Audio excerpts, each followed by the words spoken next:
if I fail on something, which I do all the time, you course correct. You try it again. You try option A, B, C, and D until you find something that works. I don't throw darts at a board. I bet on sure things.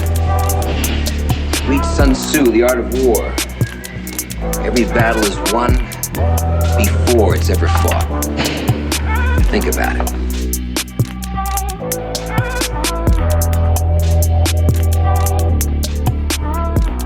Welcome to another episode of the Profitable Property Management Podcast. I'm your host, Jordan Moyla, and today I am talking to Brad from Welch, Randall Real Estate. Welch, Randall Real Estate, located in Salt Lake City. All right, Brad, let's wind the clock. For those that don't know, how did you get into the business?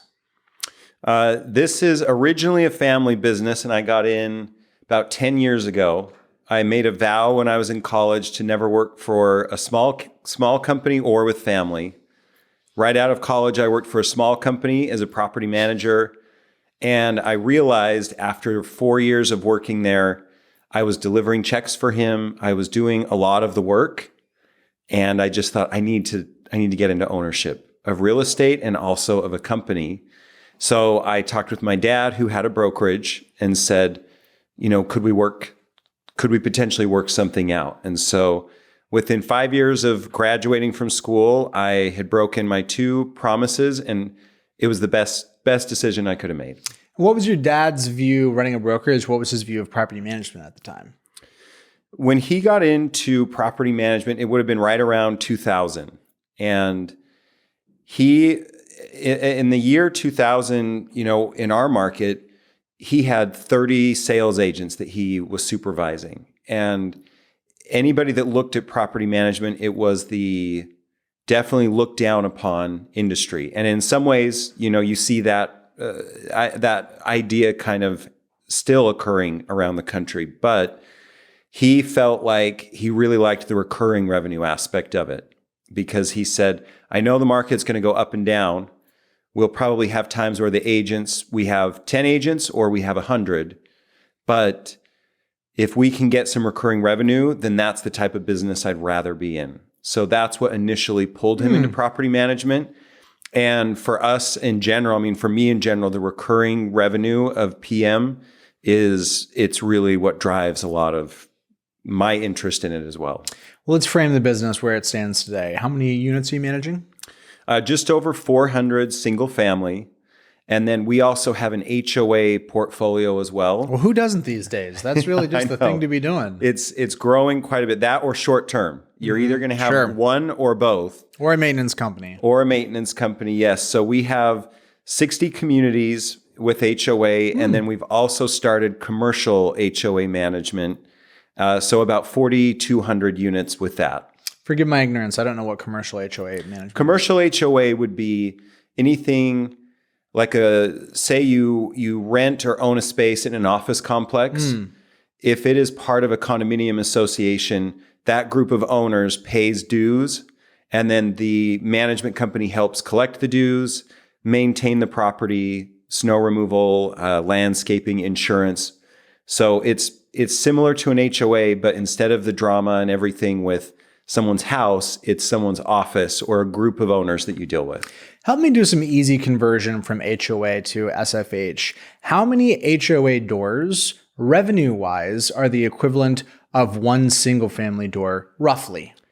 I'd say the closest measurement, probably 10. About 10 to 1. Mm-hmm. Got it. Okay. All right. So that's a decent size. So what do you think of yourself primarily as? Did you start with single-family?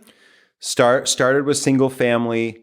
We took on 4 communities as a favor to someone. We've never actually advertised for HOA, never once, but it's been referral to someone or referral from someone, and it grew from 4 to 8 and now up to 60. Now up to 60. Okay. Mm-hmm. And how many units? The 60 represents how many units? 4,200. 4,200. Great. Okay. So nowadays, the staff size, the structure, portfolio, departmental, how many heads, offshore, onshore? Mm-hmm. So staff right now, we have an HOA department and we have our PM department. Our property management department focuses on the single family, duplexes, small multifamily, and we have 4 that are staff members in our office, brick and mortar office, or, they work remotely part of the week as well. And then we have 2 remote team members for that group. For the HOA side, we have 6 managers, 2 office support staff, and 2 remote team members that work with that. Got it. So a lot of people talk about the distinction or the wall of separation that exists between single family and HOA.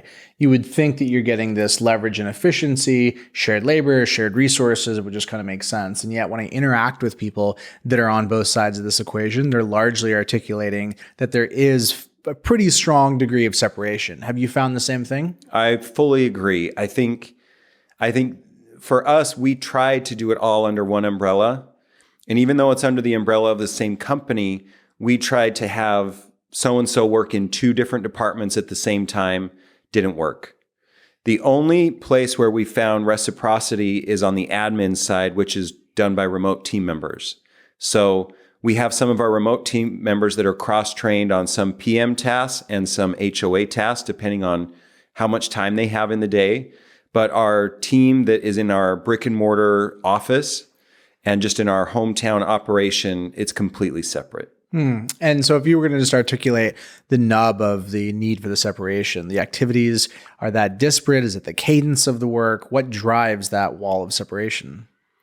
I think the cadence would definitely play into it. But I also think just the general day-to-day tasks that need to be done are different for the 2 of them. And the cadence would play into it, but also just the level of autonomy that you have with a PM contract for a single family home is different than with an HOA. And with an HOA, we sign a management agreement, but the board of directors ultimately decides whether you're hired, fired, and legally, they have to decide a certain number of things in any given community. We can't write a contract that says we get to pick this, this, this, and this, and this, which we can do a little bit more liberally with a PM contract. And so what we have found with our team is we need more people in the form of a manager or a portfolio manager to interact with the board of directors or whoever is over that HOA to be able to get stuff done. Let's talk about the finances of the 2 businesses in terms of yield, profit, bottom line. How do the 2 stack up? I think overall right now, I don't even think our single family side is more profitable per unit without question. Part of that is just the conversion of between how many units of HOA to manage for one single family home.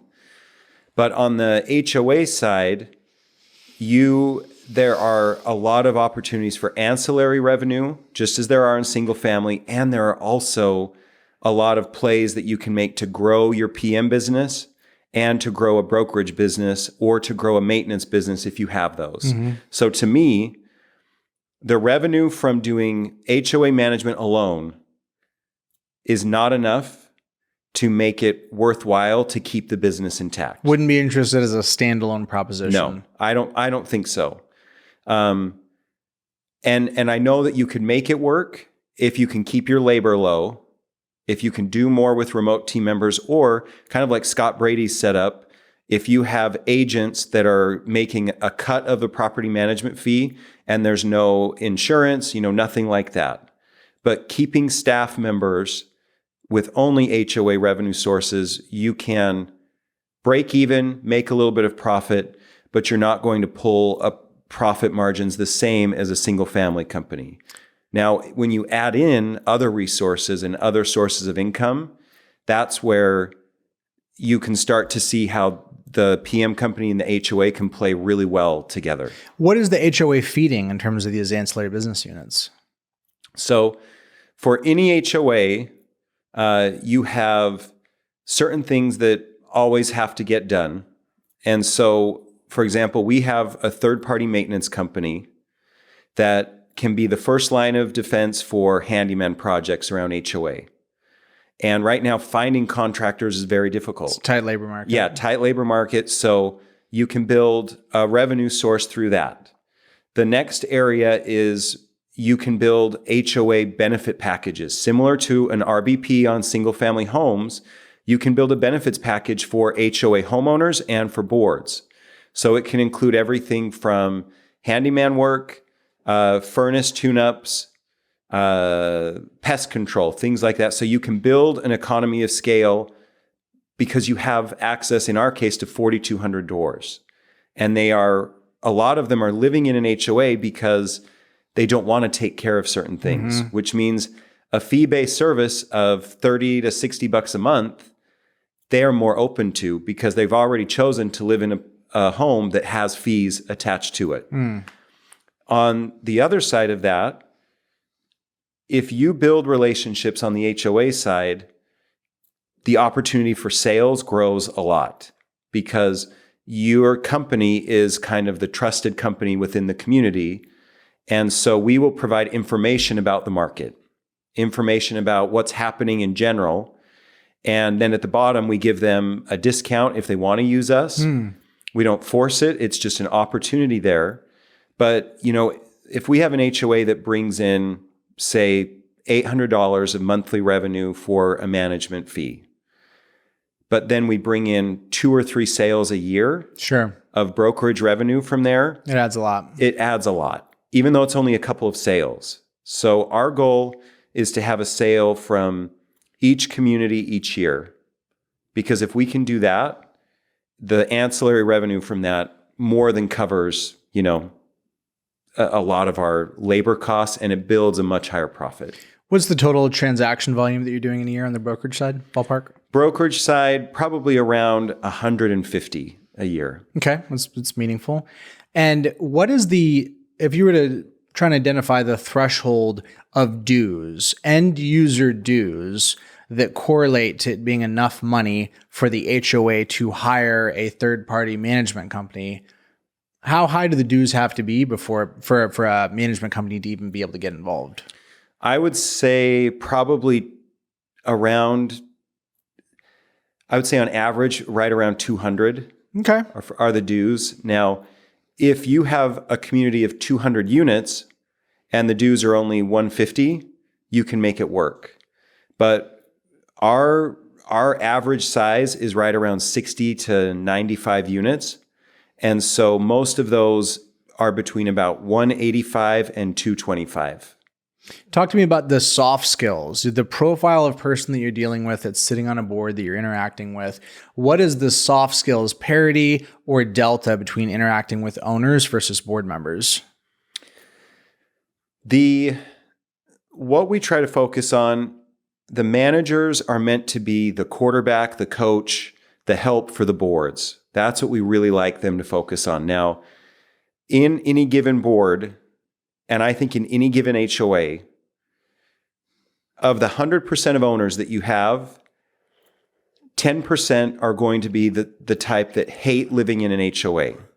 They're living in an HOA because they're forced to, maybe economically, it's what they can afford in this market, but they hate it and they push back on everything. You've got 10% on the other side that say, I want to police everything. And the management company isn't doing enough. You should be out here every day. You should be doing all of this. So when you get into a board, we try to pull from the other 80%, because the other 80% are your standard, usually age 30 to age 50, that they want to help. They want to have their community be nice, but they're not insane. They're not one of the extremes. But in any given board, you can have 5 board members, and I'd say on average, we have 1 board member that fits the profile of who you don't want on the board. And what we watch as a management company is if that starts to shift, kind of like a balance of power in Congress or in the Senate, if you start to see 3 board members that fit that 20% profile, chances are our fees are going to need to go up exponentially. That's one way to look at it, is to raise fees. So the 20%, the 1 in 5, that is roughly proportionate representation to their existence within the community. When you say you try and pull from, what influence do you have here on the board? Do you have the ability to influence who does or doesn't choose to step up to the plate? We have the influence in the sense that if we're interacting with people that we enjoy interacting with, we can say, we really think you ought to run for the board. You'd be great. Your background suits the position well. We think this would be a great fit for you. Mm-hmm. We will, ultimately, the community is the one that votes. So they're going to be the party that says, the community will say we want them or we don't. But the management company and the manager in particular can focus and say, I work really well with you, or you helped with this project. We would love to get you more involved. And then what the management company can do is try to set up systems in place so that it's not overly difficult for a board member to participate. And those things are Zoom board meetings, having systems in place where they can approve everything online. So it's not a huge time commitment. And if a reasonable person can feel like the time negotiation or the time engagement is worth it, they can do it. And we try to set that expectation up front. How do you feel about the HOA as a premise overall? Somebody looks at the organization and believes that it's fundamentally pernicious. Other people believe that it's fundamentally value added, but sometimes there's some overreach. What's the threshold in your mind of value added, it's earning its keep, it's functioning well, versus just raw, unadulterated overreach? I think it's very similar to how if you were to ask someone, what are your thoughts on government in general? Because an HOA is set up similar to what a state government or the federal government breakdown is. It's meant to be a group of resources or a group of owners that come together and through a democratic process govern their community. That's the premise, right? That's like you get into an HOA and this is what you want to have. But that's not what you hear about. I mean, the stories I post about HOA, nobody wants to hear a story where the budget was approved unanimously, there was no drama. That's not the fun stuff. So on the government aspect of this, when you are working with an HOA, you're always going to have a certain group of people that is going to try to overreach. They're going to look at the CC&Rs and say, we want to enforce everything. As woodenly and literally as possible. Yes, literally. Even if it was written in 1965, we're going to enforce it. Then you have a group that says, well, I don't think we should touch anything. Don't enforce anything. And the middle ground is where you actually get things done. And so to me, the real benefit of the HOA is if a homeowner were to look to have all of these services done on their own, it would be more expensive for them to do it in most cases. Mm-hmm. So the shared cost value is huge. But that's what you really want to try to promote is we want to try to build a budget that really capitalizes on the shared cost proposition because it's the other stuff that gets most of the attention. Have you interacted with your peer equivalents on the HOA side? Do you go to CAI conferences or? I've been to 2 events on just the national side. I've been to a couple local events. My experience with them is the vibe is very different than NARPM. NARPM is its own unique, entity. But even on the PM side with single family, I could definitely be more involved, but I do feel like the sharing level is not the same as what I've experienced in groups like the groups of property management company owners that I've interacted with. It's not the same. Well, we live in a unique ecosystem and you don't really know what you have until you compare it to something. Yeah. In terms of the interactions that you have with other property managers, what would you say your journey has looked like as a business owner? How have your views matured? How has your identity around being an entrepreneur shifted from where you started to where you are now? It's shifted a huge amount. I would say when I first started in property management, my goal was growth. And I didn't care what door I would take on to do it. Because anytime I'd come to an event, the first question that would be asked was, what's your name? Where are you from? And how many doors do you have? It's hard to escape. It's a very difficult thing to escape. But where I feel like our focus has shifted and where my focus has shifted is instead of the how many doors do you have, it's, how profitable are your doors? Are you finding new ways to find revenue sources for your business? How does your business support your lifestyle rather than are you just growing? And I remember a few of the NARPM events at the beginning, it was in group settings, it was, hi, my name's so-and-so, and I have 5,000 doors. And people would just, clap and everything like that. And I never fully bought into it because I just thought, well, good for you. That's great. But 5,000 doors could mean a lot of different things. Amen. And you've had people on your podcast that have relatively very few doors, but are highly profitable. Mm-hmm. And so for me as an entrepreneur, if I look at the next 5 years, I want to focus on profit. I want to focus on revenue sources and ancillary revenue. And I want to focus on complementary businesses that I could build into it, such as the brokerage, such as a maintenance company, things like that, that can help feed a profitable, source of income. Has your business adopted the NARPM accounting standards? We are in the process of doing that. So we moved to a lot of the geocoding, everything like that, but we did not do the full adoption. And this is, it wasn't out of, we don't want to do this. It was more so out of, you have 10 different things that you can focus on. Oh, of course, sure. Which one is the most valuable? Sure.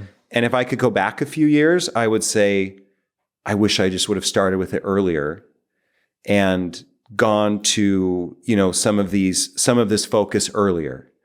Hindsight is always, it's 2020. Always easier looking back to say, do it, but we're in that process now of doing it. Well, let's be real. It's not, but updating your GL codes and your chart of accounts is not like the sexiest thing to talk about. Yeah. But ultimately, it's a stepping stone to the kinds of financial clarity that can lead to greater profitability. Mm-hmm. The conversation around profitability, around metric awareness, around unit economics in the industry, I think it has shifted over the last couple of years. Do you feel like that you've seen a shift in what is held up and esteemed and the level of financial acumen that's being discussed in day-to-day conversations?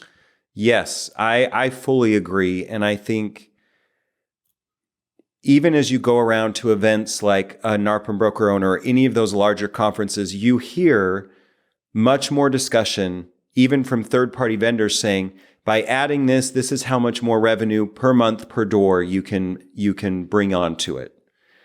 And I don't know if I wasn't listening as intently before, but I feel like the conversation has gotten a lot louder in that regard. And you would know better than anyone regarding that because you've been very influential in that discussion really taking main stage. But for our company, it is of really paramount importance right now. And what we're seeing is, and in full vulnerability, in full openness, I am absolutely one of those company owners that I would look at my month-end books, year-end books, and I'd say, we're doing fine. I've got a lifestyle I like. This is all good.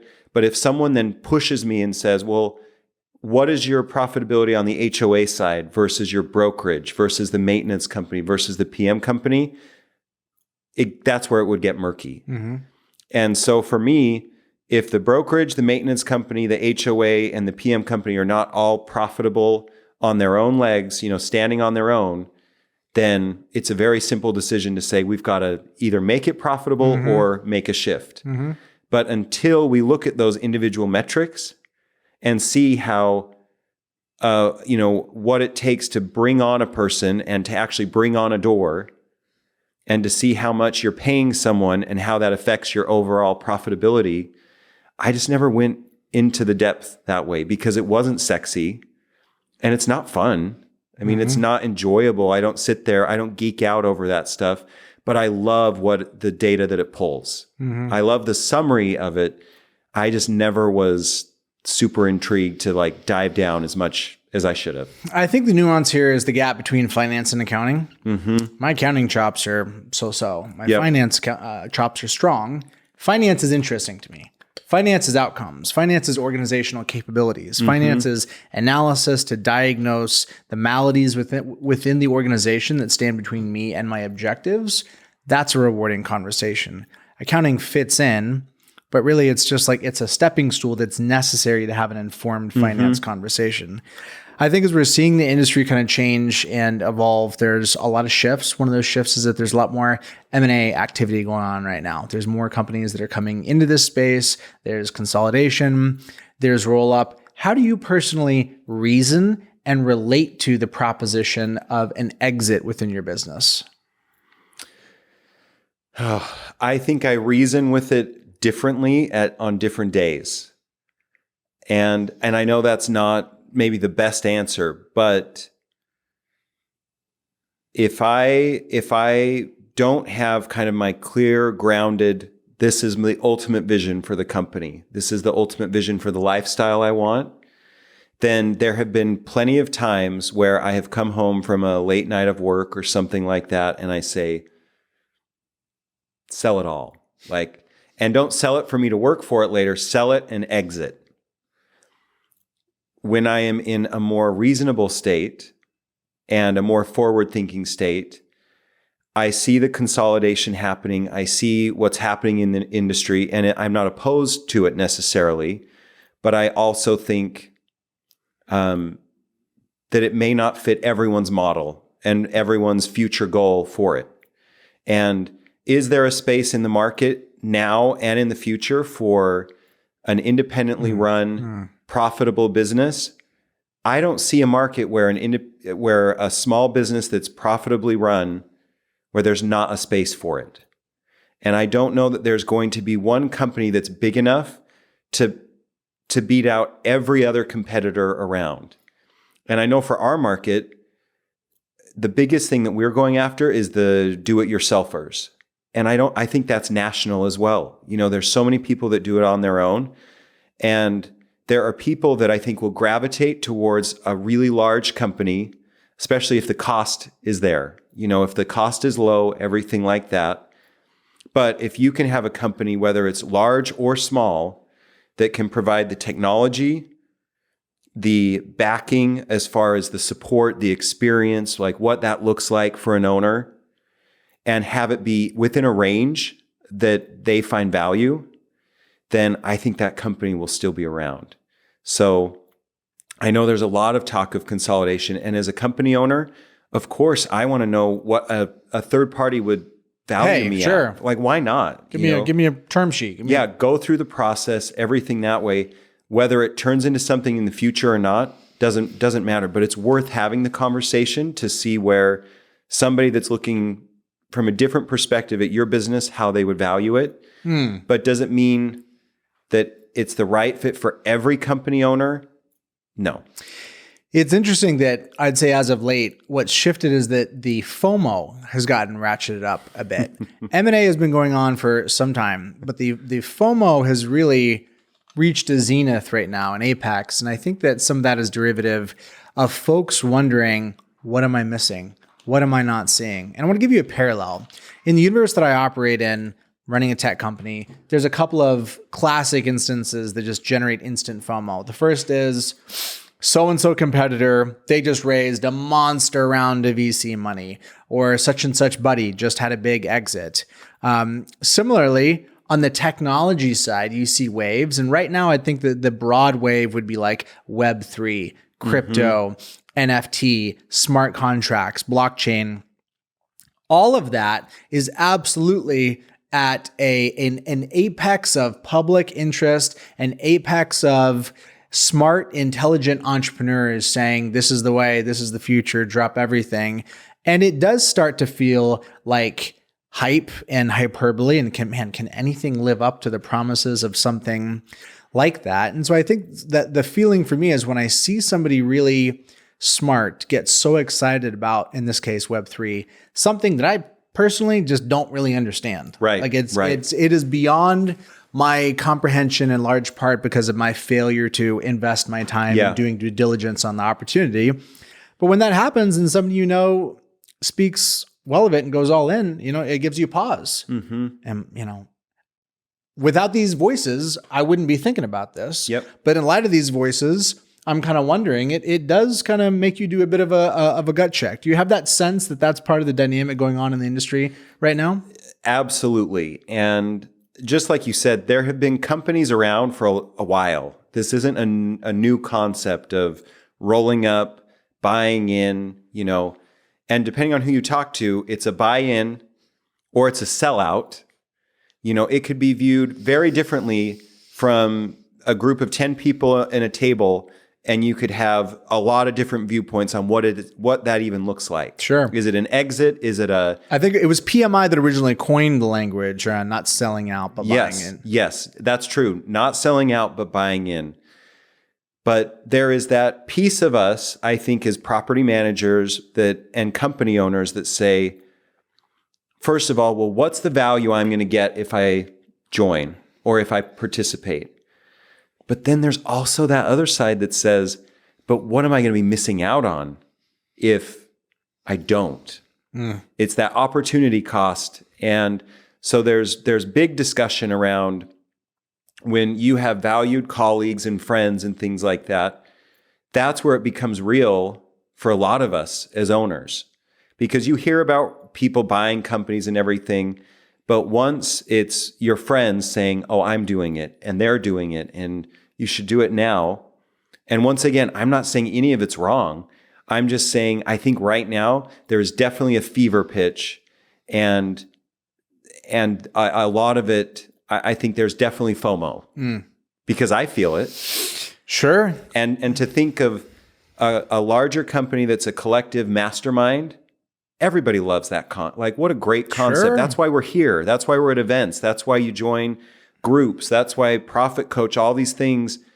You join a group that is therapeutic. You belong. They make your business better. That's a great concept. But I think for me, I have to take the emotional side out of it. And if it makes sense from my own vision of what I would like our company to be and my own future, then let's have the discussion. Let's go through the process and let's see what happens. But if it doesn't, that doesn't mean you're suddenly irrelevant or that your business is irrelevant. God forbid. I mean, the reality is if that's the case, NARPM is irrelevant. Yeah, exactly. And I don't see that becoming the case anytime soon, nor do I think that's healthy for the industry.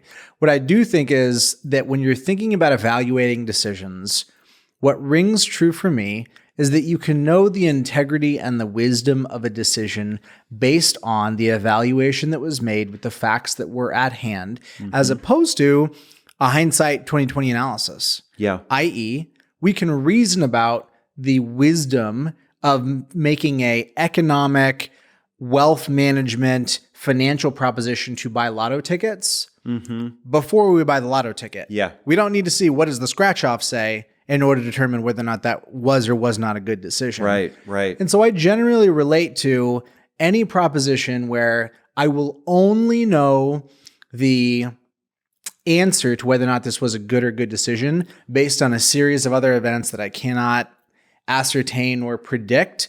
There's inherently a greater degree of risk than saying, for example, for me right now, running my business, I like running my business. I'm happy running my business. It's working for me, what I'm doing. So yes, if my existing business was to completely implode, I may feel foolish in retrospect. But the reality is, with the information that I have right now, this is a known quantity. Yeah. And so I should be able to evaluate whether or not I am or am not happy. And there are a lot of people who are not happy. Yep.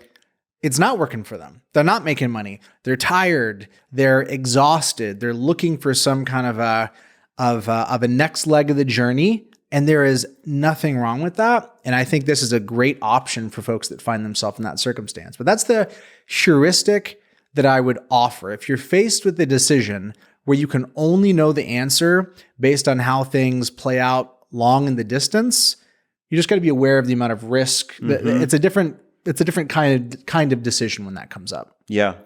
And I agree, but I think ultimately, if you are not happy running your current business, you at some point in your life, you made the decision that you didn't want to work for someone. You wanted to do this on your own.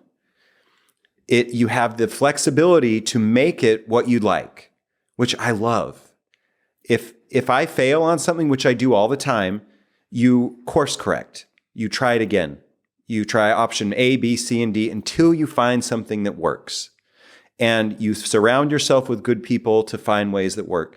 But if you can't find happiness running your own business, how would you ever be happy as an employee?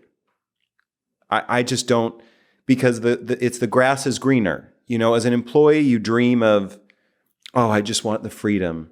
Look at the freedom you have. Then you run your own business and you realize that the business never sleeps. And so you have to have systems in place so that you can kind of find that work-life balance that works for you. But when you're not happy, I think if you're happy as an entrepreneur, but you are looking for a way to kind of exit, this is a great option. And if you're happy as an entrepreneur, but you're looking to say, you know, I don't know that I want to be an operator anymore. I want to look at something. Absolutely. Huge opportunity. Makes sense. It makes perfect sense. I'd do it. But if you like being an operator, if you don't like being an operator, you're probably not going to like being an employee. I don't think it's just going to magically shift by signing over to something else. I think the misnomer is the idea that this can all be reduced down to a series of rational financial decisions, as opposed to saying there's a globally superior financial opportunity that I am choosing to pass up because I have unique personal needs. Like, for example, I want to call the shots. Yeah. What if me wanting to call the shots means I'm going to get 80% of the maximally best opportunity? Is that wrong? No, it's not wrong. Would that be honest? Would that be where most entrepreneurs find themselves? The interesting dichotomy about entrepreneurship is that most people started here purely because they wanted to do it. And the pretense was that it was a great economic opportunity. Right. I don't know about what your experience was, but my experience was a smoking hole of financial loss as I think about what I could have been making earning a wage in the free market, and here I'm making next to nothing for years. This is not rational behavior. And for some people, it works out. For others, it does not. So what drives that? Some quant algorithmic model that like informed me that it was going to work out. And what drove me is because that's what I wanted to do. Yep. I was just super into that. So I think that's what you're getting at. Undoing that wiring, that mental wiring that's like back here, challenging. Yes. And for some folks, maybe they feel like they're going to be able to have the expression of that wiring in a new environment, and maybe they will. But I think that there's nothing wrong with admitting that motivation was chiefly what got you into the business, and getting yourself in an environment where you're going to have that loss of freedom and control could come at a meaningful personal expense if it's not something you can let go of. I think that's just it's an honest admission. At least it would be for me. It's a very honest admission. And in every entrepreneur, I feel like there's a level of ownership pride, and sometimes that can hurt. It can be a flaw. It can also be a really big driving force. I think there is a competitive spirit in all of us that says, I am so glad that they're doing that. I want to figure out how to do it, and I want to add this to it. I want to do it a little bit better, or I want to find a way to make it even more profitable. And depending on what stage someone is in, if you're still feeling hungry, then I think that's wiring that doesn't go away that way. And it's not that people that are buying into this are not hungry anymore, but their appetite has shifted a little bit to, I'm buying into a bigger group and my role is going to be different. And that's okay. that's what they're choosing, and that's great. But for me, there is a part of me it is hard to give up. It's just wired in there. And it's what I longed for when I was in school. It's what I longed for when I was working for someone else. Yeah. And it's what drove me to say, I can work with family because this is a great entry into this industry. And I said earlier, it was the best decision I ever made, not only because it got me into the industry, but it actually made my relationship with my own father the best it has ever been. That's amazing. Which was what I was terrified that it would break. And so all those things that drove me to say, I never want to work with family. I never want to run a small business.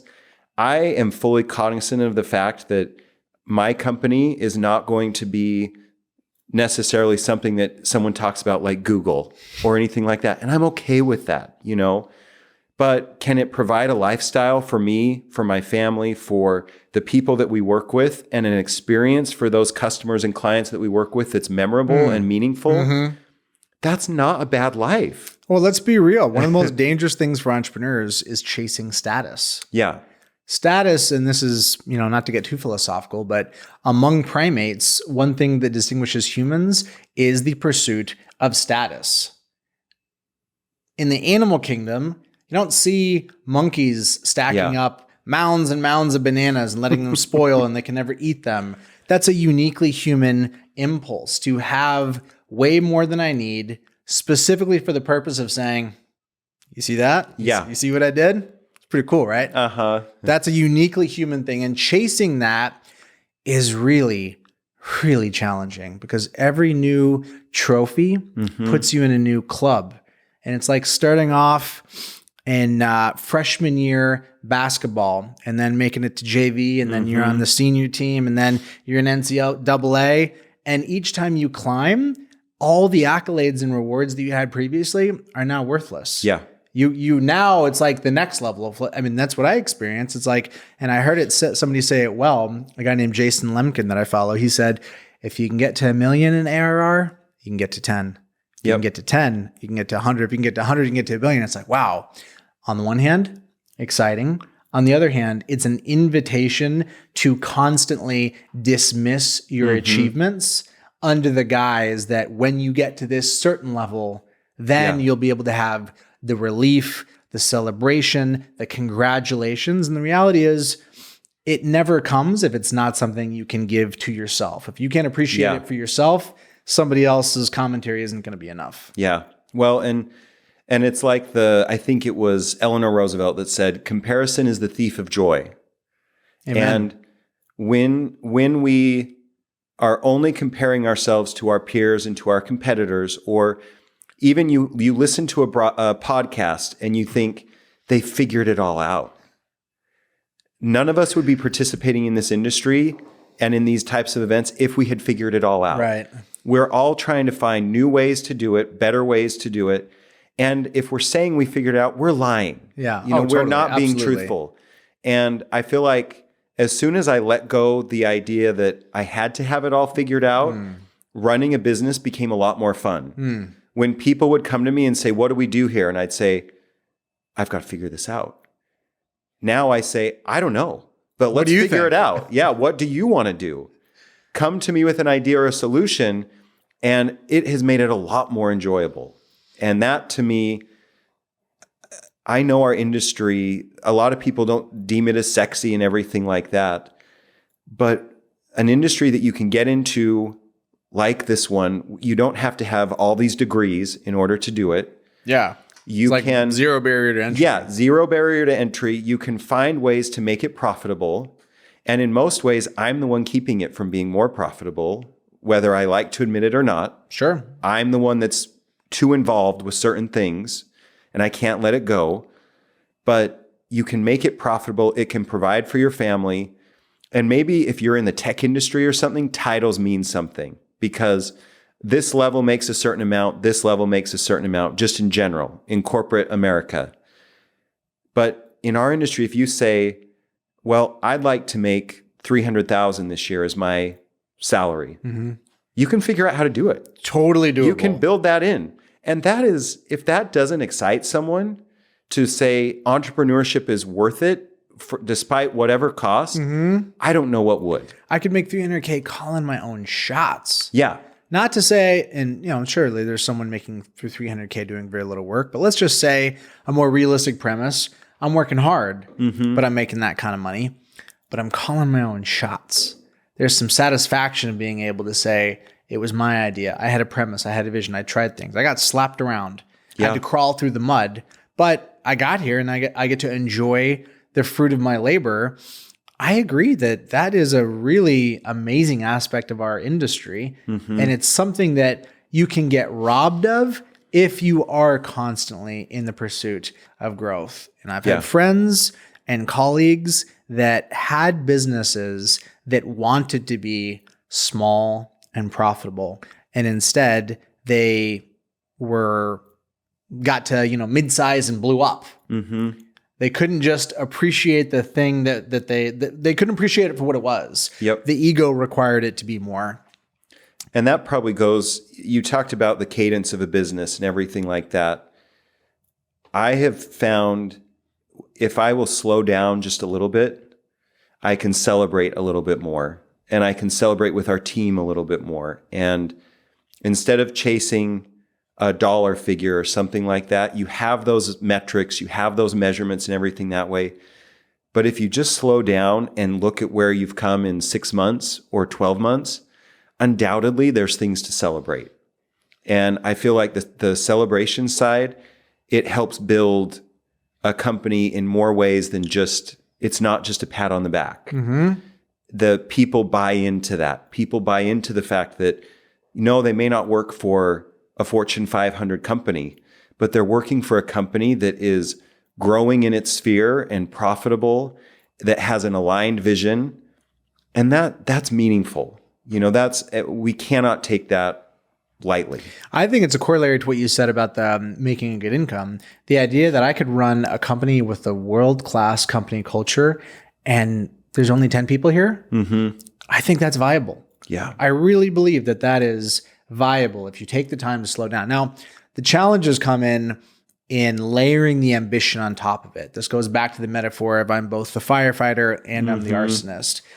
When you're constantly trying to grow, you're staying on the edge of your incompetence. The requirements for your team members are changing. Sometimes people feel like the rug is pulled out from under them. They were great here, but that thing that you were great at is no longer enough because we've shifted. Our needs have changed. It introduces more stress into the business. When you think about the operational practices that keep you sane, the single decision that allows you to avoid 100 other decisions, what are some of the high-level commitments and philosophies with which you run the business that you feel like were really axiomatic in giving you a better quality of life, quality of service, et cetera? I think the first one that comes to my head is, at the end of the day, the people matter most. And if we lose a deal because we're compromising on a relationship that we've committed to or something like that, it's not worth it. Or if somebody says they're going to go with someone else other than us because they can save $10 a month, they are committed not necessarily to the process, to the people side of it. That's their decision. But I love people. I adore people. I adore relationships. And our company, we have a phrase that's around the office quite a bit that just says, we are in the business of building relationships. And property management happens to be highly relational business. Highly relational business. And that's what we do. But ultimately, we're in the business of building relationships. So if we can remember people first, that relationships have inherent value, and that you never know where a relationship will lead. And I have to remember that sometimes too. And I remember traveling once and my dad saying, you will see the caliber of a person by how they treat someone that can do nothing for you. Because I saw him drop $50 on somebody that brought our bags into like a a Hilton somewhere. And as a kid, I was like, $50, like how? And he said he didn't have to do it, but I feel like you really see how the measure of a person by how they treat people that are, I hate to say lower because it's not lower, but people that maybe can do nothing for you. Mm-hmm. So I think the people side of it is tough to, to negate. I also think when I try to make decisions, I try to do it in a state of mind that is I try to cut out the ego as much as possible. And there's ego in running a business there always is, mm-hmm. because you like to say, if something works, you like to say, take the credit. Hey, that kind of worked really well, didn't it? Right? Isn't that nice?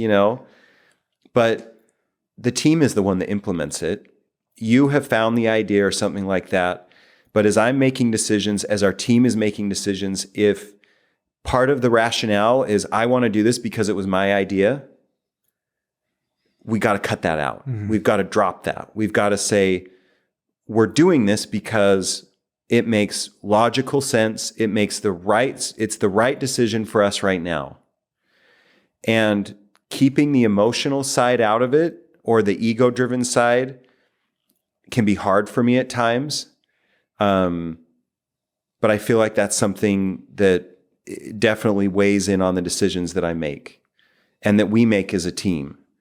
And then I think the last thing, and this kind of goes back to the whole people focus thing, is when all is said and done, we are people helping people. And if that's with a maintenance request, if that's setting them up with 10 new properties to invest in, everything like that, we're people helping people.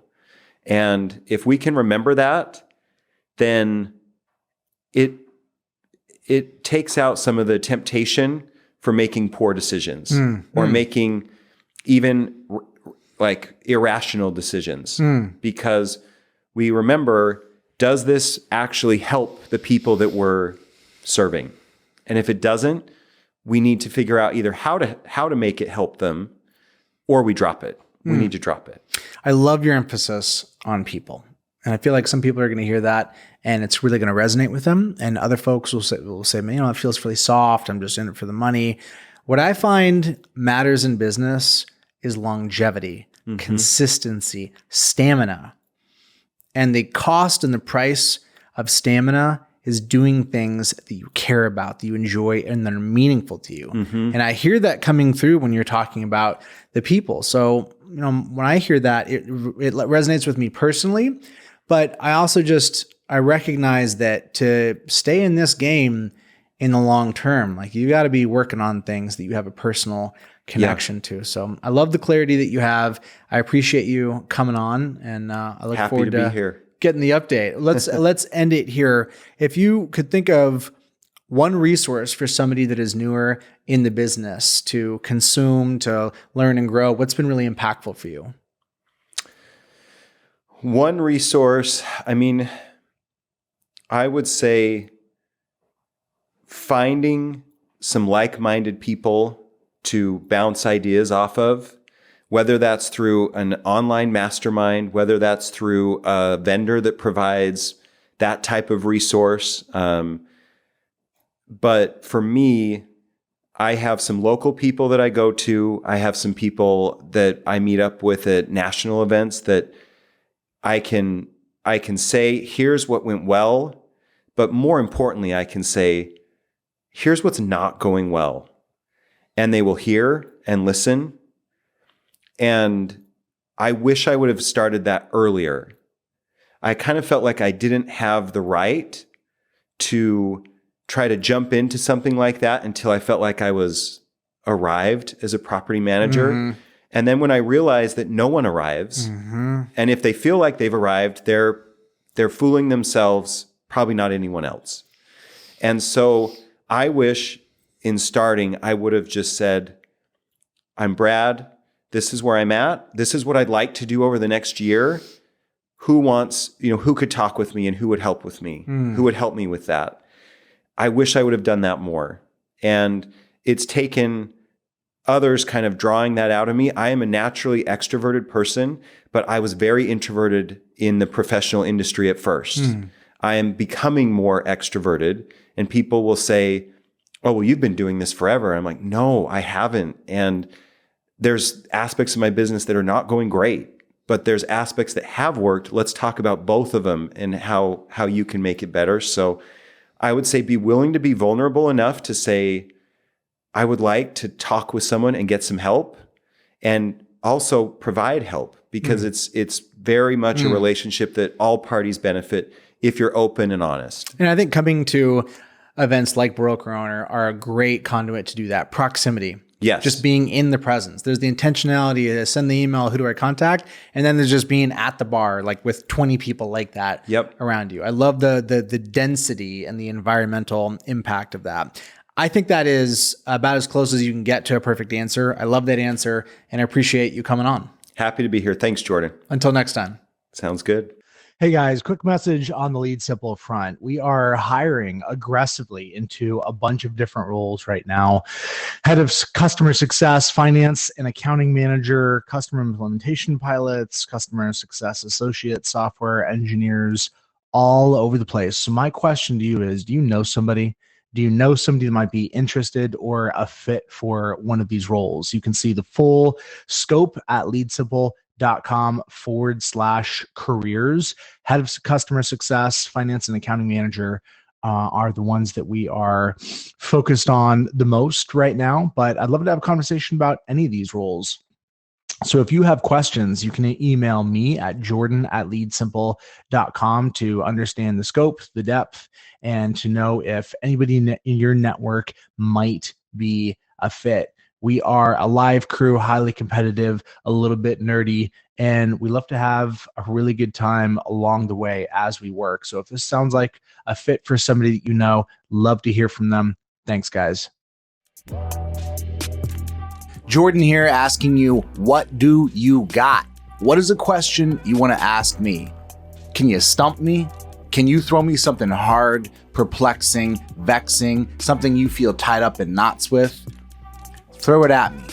I'll do my best to try and answer that question, to dissect it, to parse out the nuance, and maybe help you get a bit more clarity. I'm looking for questions as the basis for creating content, and you're looking for answers as the basis for clarity. And wouldn't it be perfect if those two things matched up? Drop a comment, send me an email, jordan@leadsimple.com. Let's stay in the conversation. Peace.